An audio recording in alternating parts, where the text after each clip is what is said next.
may ma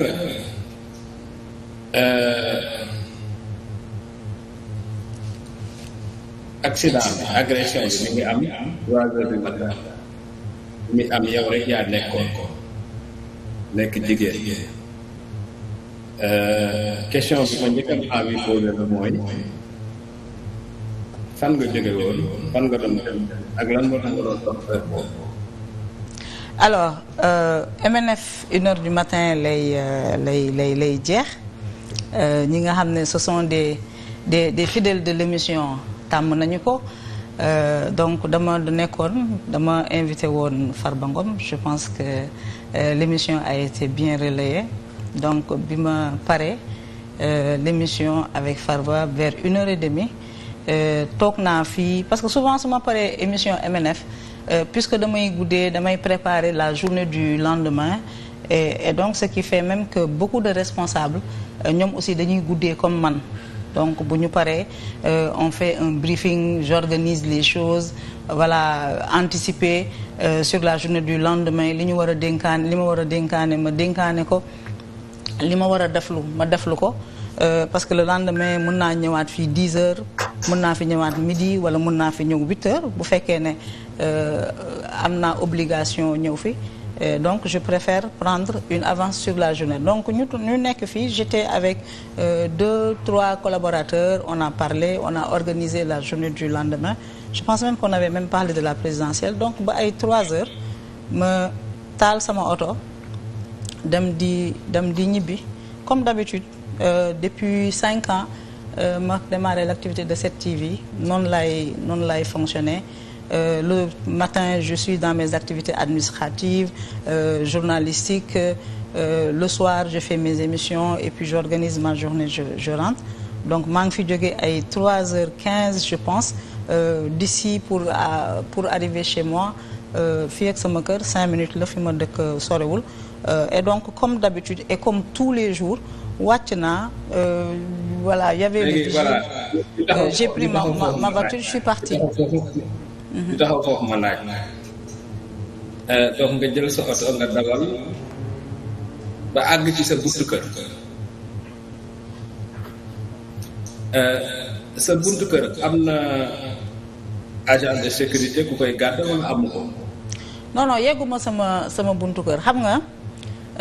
en 2021 bi réew mi commencé tàng insécurité bi bari les menaces bari man dama def des travaux chez moi pour mieux me sécuriser donc chaque fois su ma jóge waan fii heure bu mu mënta doon damay dem ñibbi tranquillement chez moi mosuma di gaare ci biti il est arrivé nag semaine boobu que ñu entreprendre des travaux de pavage fi nga xam ne moom mooy suñu koñ donc ñu tëj koñ bi génne oto yëpp benn oto mënatul gaare et donc pendant presque 10 jours mënatuma gaare sama biir kër comme ni ma ko daan defee dama daan ñëw dugg ci garage bi dugg gaare donc j'étais en sécurité et puis il y a un agent de sécurité chez moi mais mënatuma woon gaare donc su ma ñëwee fan yooyu et puis souvent man maay mujjee ñëw ci koñ bi su ma ñëwee damay wut fu ma gaare et donc je me suis garée à 50 mètres près de chez moi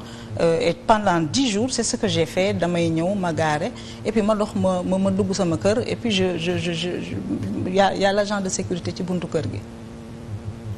mais mun na ki la agressé daf la agressé fekk ngay wàcc ci oto bi wala daf la agressé fekk nga wàcc oto bi di dox ba nga àgg sa buntu kër. en fait fi ma doon am pendant 10 jours yooyu yëpp am na espace boo xam ne fa laa daan gaare donc ñëw naa comme je le fais ma ñëw gaare jël sama saak teg tijji portière yi commencé jël bagage yi ci oto bi puisque je me gare dehors bëgguma woon bàyyi ay bagage ci oto bi donc def naa 2 minutes ci oto bi di defar samay bagages et puis j'étais au téléphone en même temps donc j'avais un petit sachet et puis j'avais mon sac sur la main gauche et puis ma yor portable bi di dox dama dox 20 mètres mu mel ni dama illusion la wala une vue de l'esprit sur ma gauche c'était très éclairé parce que man maa ngi doxee nii c'était moins éclairé mais sama gauche c'était très éclairé donc ma gis takkandeer et puis ma seen nit kuy yoot ku def nii ma foog ne ndax damay waaw non nii laa def nii laa gis ma gis nit kuy yoot ku yëkkati di yoot di ma yoot yëkkati loxo ma foog ne ndax illusion la ma tourné jàkkaarloog moom mu xool ma xool ko après ma yuuxu daw mu topp ma et puis puisque j'étais en boubou wolof j'étais en talon j'étais pas très efficace et au bout de 30 mètres mu jàpp ma un peu boo passé sama koñ et donc foofu la ma plaqué au sol et lii am yëpp foofu la amee. mais ki la agressé góor la wala jigéen la. ki ma agressé góor la moo ma sut moo ma ëpp tuuti moo ma sut moo ma ëpp le souvenir que j'en ai c'est un homme sec. Donc bi ma mënoon naa dugg sama koñ mais puisque dañ baare koñ bi ak ay xeer may ragal a daanu ma ne xëy na su ma yuuxoo sama vigile bi dina ma dégg et puis y avait un autre vigile ci kanam may am espoir xëy na su ma yuuxoo jubal foofu dina waa ji nit dina génn mu daw et puis kenn génnul il m'a plaqué au sol. May dem avant mu may plaqué il a essayé de me rattraper après quand il m'a rattrapé il m'a plaqué au sol may débattre parce que boobu je m'imaginais beaucoup maa ngi doon ragal lu bari ma débattre il me plaque encore may débattre à la 4e fois nag quand il m'a plaqué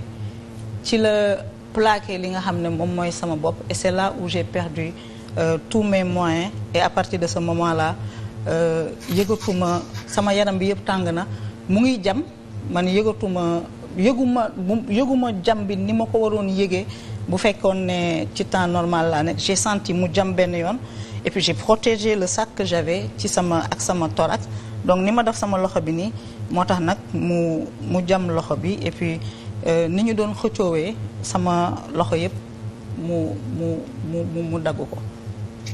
kon daal Maimouna ki la agressé ñëwuloon pour jël sac maanaam jam bi moo ko gënoon a ëppal solo jël sac bi maanaam est-ce que ku ñëwoon la pour jël sa sac ak jël sa portable wala dafa koo xam ne dafa ñëw laaj la sa sac wala sa portable nga bañ wala dafa ñëw rek jam la sans laaj la dara. non d'abord nit ki da doon yoot bi may dem dafa njëkk a yoot xëy na su ma ko gisul woon dina ma jam te duma am temps wu réagir alors bi ma plaqué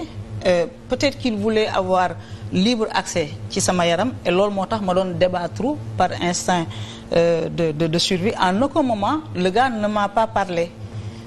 plaqué na ma plaqué et puis plaqué sama bopp bi foofu nag laa perdre samay moyens après ci la jam j'ai 3 coups de couteau donc jam na ma fii mooy cicatrice bii ma yor fii dagg na ma fii jam na ma fii et puis loxo yeneen yi ay griffure paaka bi et à la fin bi mu jamee ba pare et pendant tout ce temps-là maa ngi yuuxu amul une seule personne bu génn je criais de toutes mes forces dama yuuxu tout en espérant que nit dina ko fa fekk bi mu jamee ba pare nag boobu nag voilà mënatuma dara mu ne ma dox et puis jox ma sac bi mais j'avais mon portable il a pas pris le portable et ki ma doon waxal mon interlocuteur là mu ngi woon en ligne lui il a assisté à toute la scène en direct après man tamit ma tàllal sama loxo jox ko sac bi et puis il est parti jóg naa boobu xamuma ndax moom jam na ma man yëguma rendre gu ma compte ne maa ngi saigné xamaguma ndax moom jam na ma donc bi ma jógee ma bëgg a jël portable bi pour filmer mais boobu sama loxo yi mënatul woon def dara mënatuma woon manipuler portable et j'ai continué à crier pour que nit ñi ñëw donc le gars il est descendu et puis il a disparu entre les deux collines il m'a rien pris et j'avais mon portable bu ma defee émission ba pare les bijoux yu may sol j'avais des bijoux le sac là il l'a amené contrairement à ce qui est dit il y avait un montant de 1,3 million bu ma waroon bàyyil celle qui est en charge des dépenses administratives, des dépenses de production le montant là dem naa ba di ko bàyyil vigile bi ma ne xaaral ma yóbbu ko sama kër comme ça le matin comme elle le fait souvent quand je dois lui donner de l'argent moom mu ñëw jël si ko foofu pour exécuter des dépenses. Il y avait un montant de 1,3 million. est-ce que ki yóbbu sac bi ngeen di gisaat sac bi jël na xaalis bi. waaw jël na xaalis bi et puis jël na xaalis bi et puis mu ñëwaat sac bi foofu lañ ko fekk intact mes pièces il y avait tout là-dedans ci suufu oto bi mais bi mu ma jamee ba yóbbu man xool naa ko mu wàcc montagne bi traversé corniche bi yéeg beneen montagne bi il avait le sac. J'ai même été étonnée le lendemain quand on m'a dit qu'on a retrouvé le sac ci yi nga xam ne moom mooy sama wetu oto. mais Maimouna yow mi dund liñ la def rek yaa mën a xam ba xam ki ñëw ci yow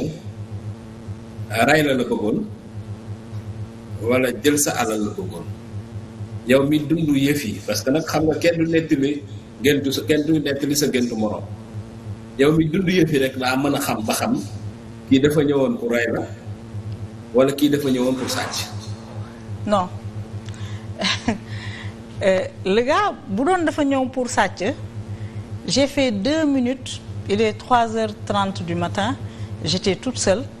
et c'est après que je réalise que bi ma nekkee ci oto bi di gaare di defar sama oto lui il était la mu ngi woon laxaw ci ginnaaw oto yi di ma xaar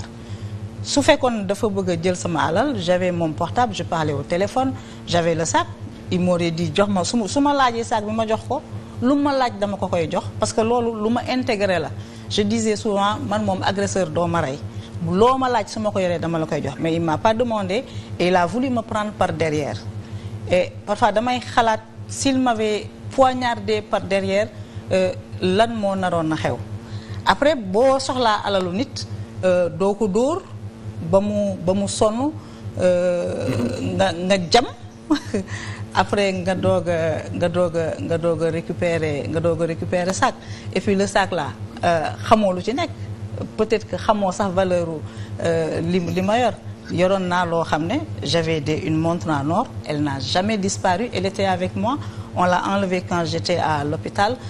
j'avais des bijoux en or j'avais une chaîne j'avais des bagues j'avais mon portable il a pas pris mon portable il a pas pris la montre. est-ce que bi agression bi de am lépp moom am na lu mu wax wala moom waxul. non moom bi à la fin rek la ma ne 2 mots à la fin la ma ne et puis jox ma sac bi man ma def nii ma jox ko sac bi après mu dem mu wàcc dem. d'accord.